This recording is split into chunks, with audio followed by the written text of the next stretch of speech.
Does anyone have a cell phone? Does anyone have a cell phone on them, with them? Anyone? If you have a cell phone, take it out. Come on, you know you're checking it anyway. If you have a cell phone, take it out. Take out your cell phone, and I want you to go to your text messaging. And I want you to open up a text message. I'm going to tell you what to text in a second, but I want you to, in the to line, here's what I want you to do. I want you to look across the room, and I want you to text someone on the other side of the room from you. Put them in the to line.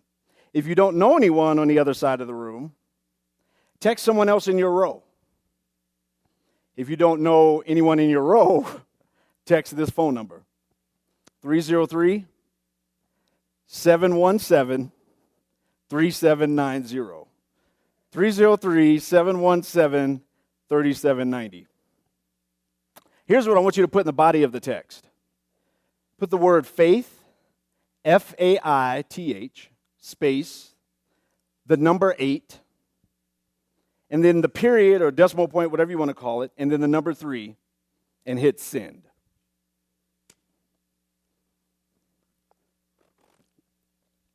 Let's see who doesn't have their phone on vibrate. Why Faith 8.3? I'm glad you asked. If, for the sake of discussion, there were 12 disciples in the boat, and if one of those disciples had the level of faith to get out of the boat and to walk with Jesus, then we need to see 1 out of 12, or 8.3% of even Christ followers, as the level of faith that we're to strive for and to live out. By the way, off the top of my head, I always know 3 phone numbers. My wife, my mother, and my pastor. Take a wild guess which number I just gave you. When he lands back in here, it'll be funny. Anyhow. I used to play team sports. I played softball, I've played football, I played volleyball. One of the things that all of those had in common is what I call the good game line. And maybe you've seen this, but the good game line is at the end of the game, both teams get in a single file line, and you kind of come out to the middle, and both teams kind of pass each other. And as you walk down the other team's line, you give everyone a high five, or if you're guys, you do fist bumps because guys got to be cool like that. And you give everyone a high five, and you say, good game. So you walk down the line, good game, good game, good game, good game, good game, good game. Has anyone seen this? Does anyone know what I'm talking about? Okay, so I'm not making this up. Good game line. Great spirit of sportsmanship, camaraderie, all those kinds of things. I hated the good game line sometimes. Not because I'm mean, or not because I'm a poor sport, not because my team was always losing, but because sometimes I didn't have a good game. Sometimes I had a terrible game. As a matter of fact, sometimes I didn't even really get into the game. But here I am, good game, good game, good game, good game, good game. How can I have a good game when I didn't really get into the game?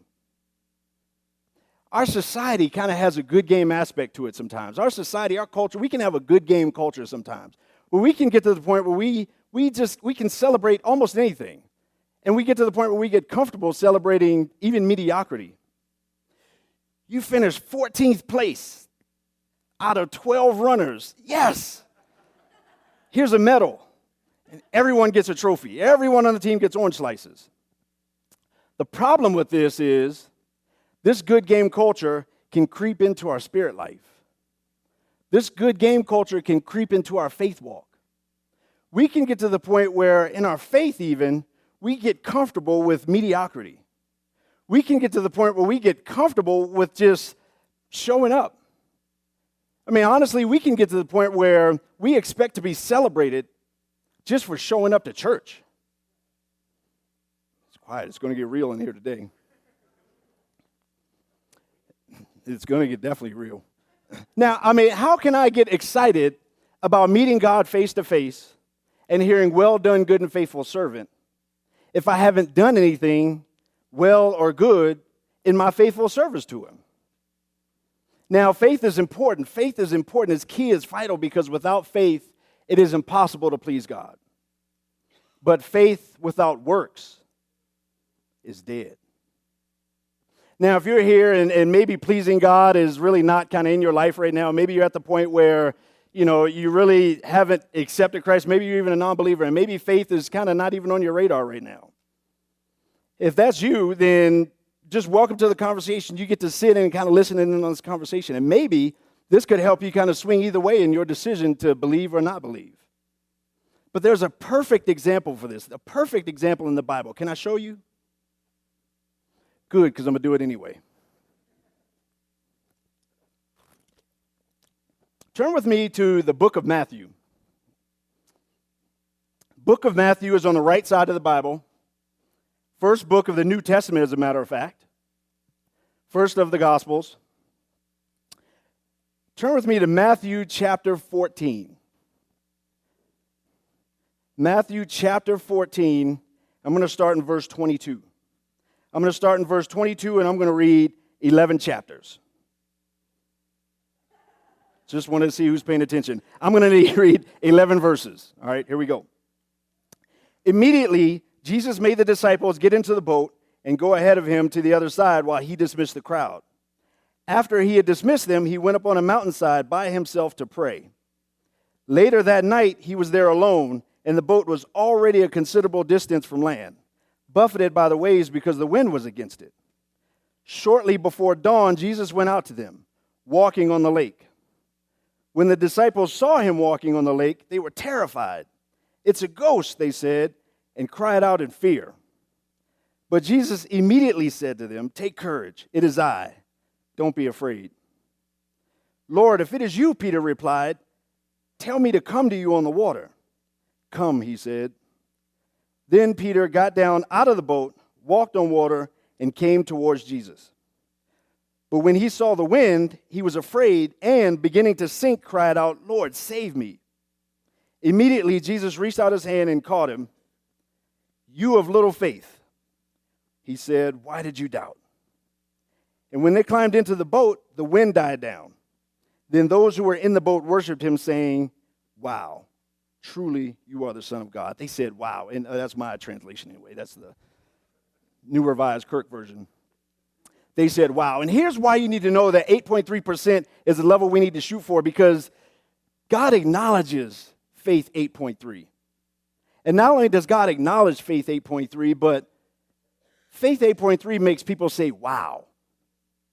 Wow. Let's say wow together. 1, 2, 3. Wow. See? Faith 8.3 already has you saying wow, and you don't even know why yet. It's working. So let's kind of rewind the tape a little bit. Let's rewind the tape on this passage we just read. Let's set the stage for what we just read. Immediately before this passage, Jesus was out preaching and teaching, and a lot of people came out to see him. A lot of people. I'm talking like 5,000 men plus women and children. This could have been 10, 15,000 people.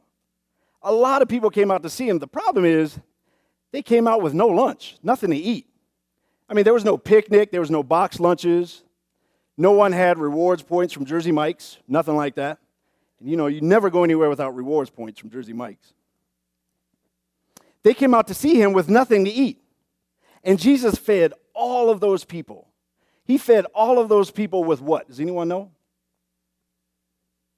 He fed all of those people with 5 loaves of bread and 2 fish.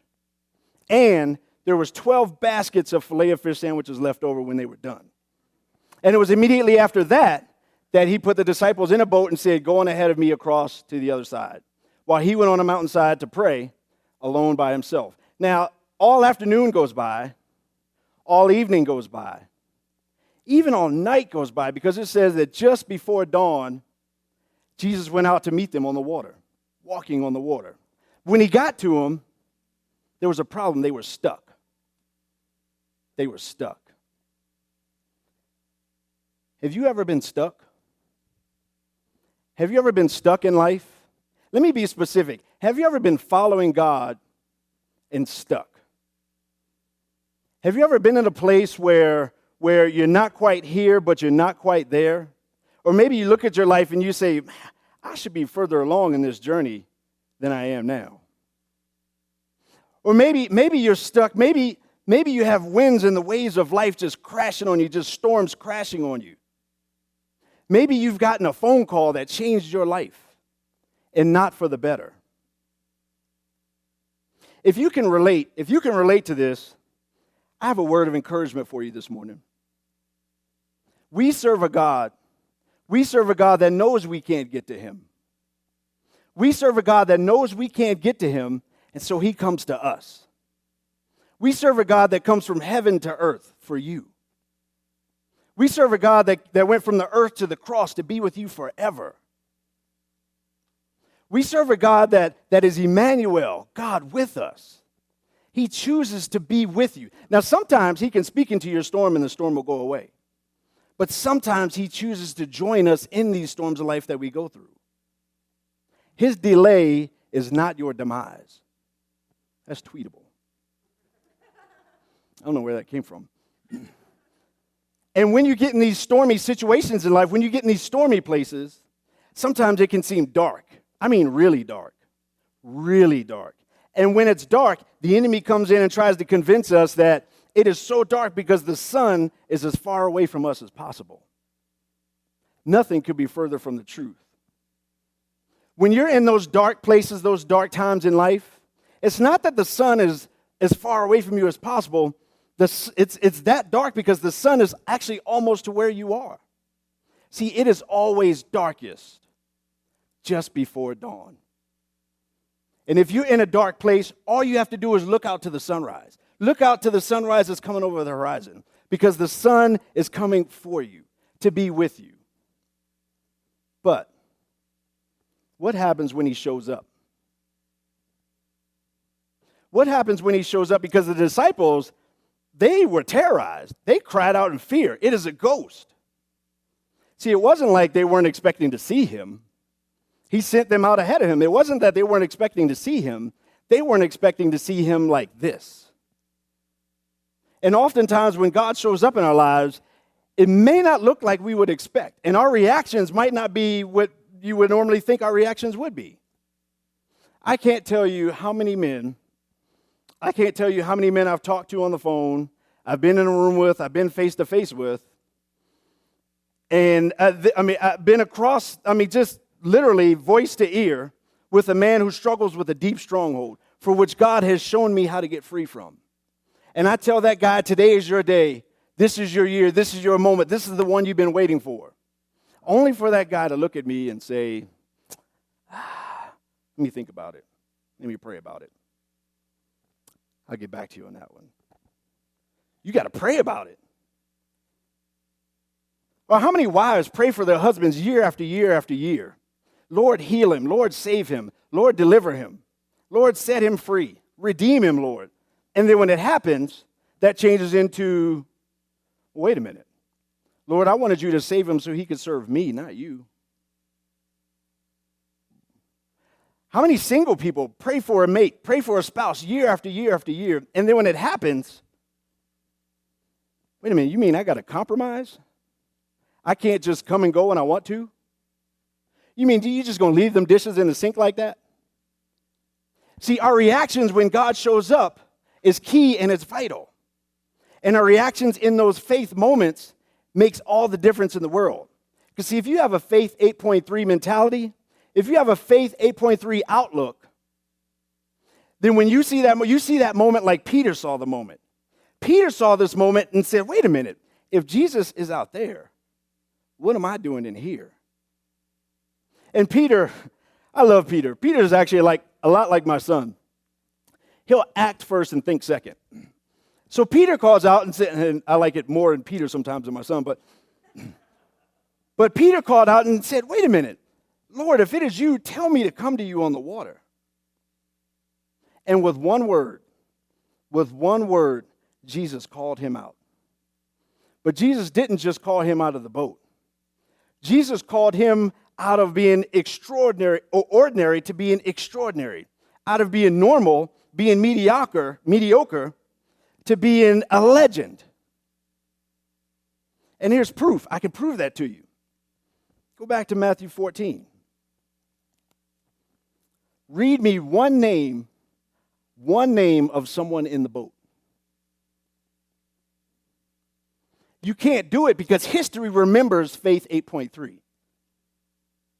And Peter had the nerve with that one word of being called out, Peter had the nerve to walk on water.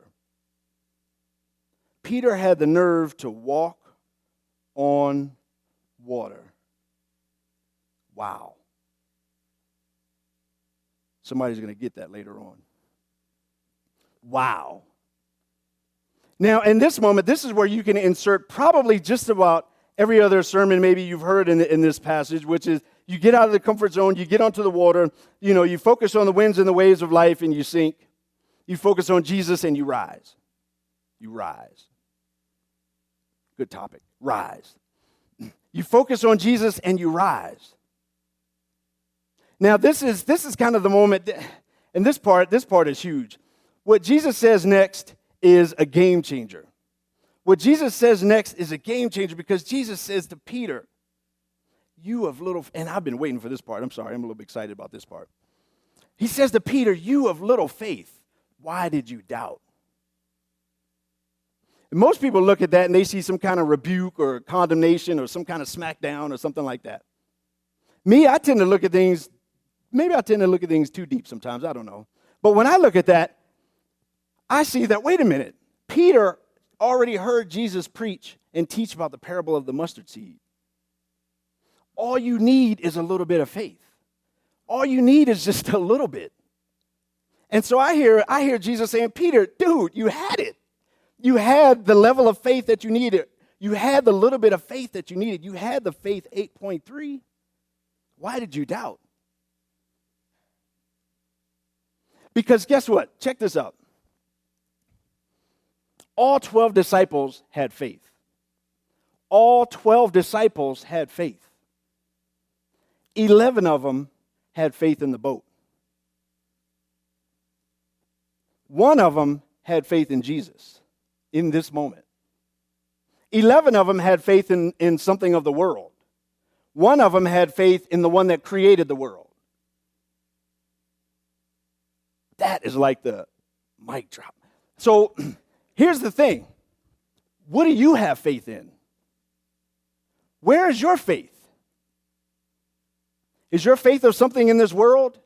Is your faith in your home? Is your faith in your house, in your job? Is your faith in your bank account? Is your faith in yourself? Is your faith in this world around us and people's opinions of you? Is your faith in something of this world or something that created the world? Because that's key. That's the difference in the faith 8.3. Stepping out into those deep areas, stepping out into those deep moments has to be about you and Jesus. It can't be about anyone else. It cannot be about anything having to do with the world itself. Now, what if this story was actually a metaphor? What if this story, this passage that we read, what if it was a metaphor? And what if the boat represents the church? What if the boat represents the church? Is your faith only lived out here in the church? Because it's easy to have faith when everyone's wearing a church t-shirt out doing community service. It takes a whole nother level of faith to be out there on your own with just you and Jesus. Does anyone want to apply this to their life right here, right now? I mean, does anybody want some of this right here, right now? Anyone? Maybe 8.3% of you? I don't know. If you do, stand up. If you want to apply this to your life, stand up right now. It's going to be awesome, I'm telling you.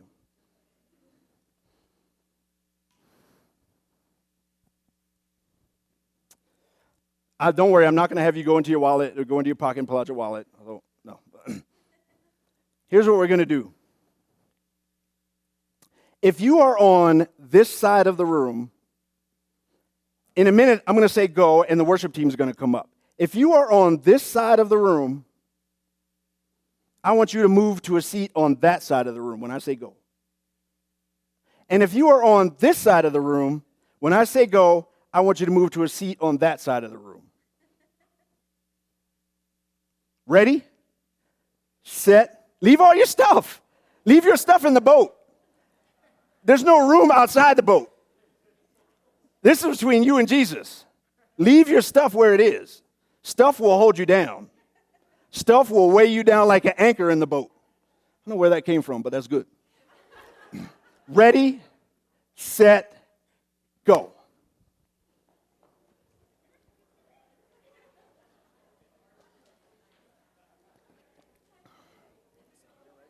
Yeah. And she can start.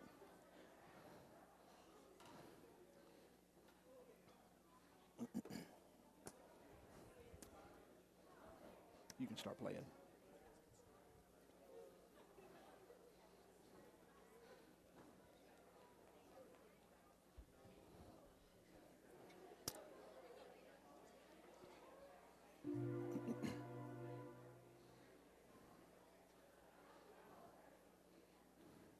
When you passed anyone, did you give somebody a high five and say, good game? So let me ask you a question. It's kind of weird now, seeing everybody completely on the opposite side of the room. What changed? Nothing. What changed? Everything. What changed? Nothing. I mean, you're still in the same room. You're still safe. You're still in a comfy, cushy seat. Still the same temperature, probably. So, I mean, and everything you were looking at absolutely stayed the same. But what changed? Everything. Because the biggest thing that changed was your perspective. Everything that you saw before, you still see, but you see it completely different. Faith 8.3 will cause you to see life totally different. It will cause you to see your life totally different. It will cause you to see your relationship with God totally different. It's your perspective that changes. When you get out of that comfort zone, when you get out of everything that you've known and you've become comfortable with. I want to close with a story. I get to meet a lot of people these days. I get to hear a lot of stories, some good stories, some bad stories, some tragic stories, some terrible stories. I want to tell you a story about a woman. This woman was married to a man that was addicted to pornography. And year after year after year, every night she went to bed alone, comforted only by the tears on her pillow. This woman had every moral, every social, and some would even say biblical reason to leave. But for this woman, her faith 8.3 wasn't getting out. It was actually staying in. And if you met this woman, she would tell you that she didn't do faith all that well. She would tell you that she didn't do faith all that well because she was upset, hurt, maybe even a little bit bitter. She would tell you that she didn't do faith 8.3 all that well because she doubted. Here it is, folks. If your faith never puts you in a position of doubt, you are not doing faith 8.3, I can guarantee you. Sometimes our faith has to put us in position to say, wait a minute, God, is this you? Is this real?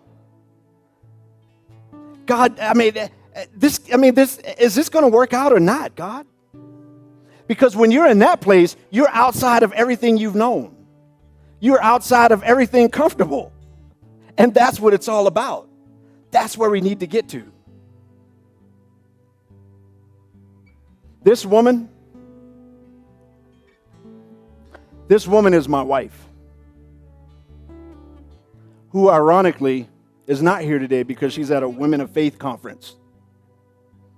So don't tell her I told all of her business to you, all right? Let's keep that between us. So what are you going to do? I mean, what would happen? What would happen if more of us lived faith 8.3? What would happen if more of us got out there in our communities and changed the world? How would our communities be different? How would our homes be different? Our neighborhoods be different? How would our families be different? If we were just willing to get out of the boat and walk on water, not live faith 91.7, but to live faith 8.3.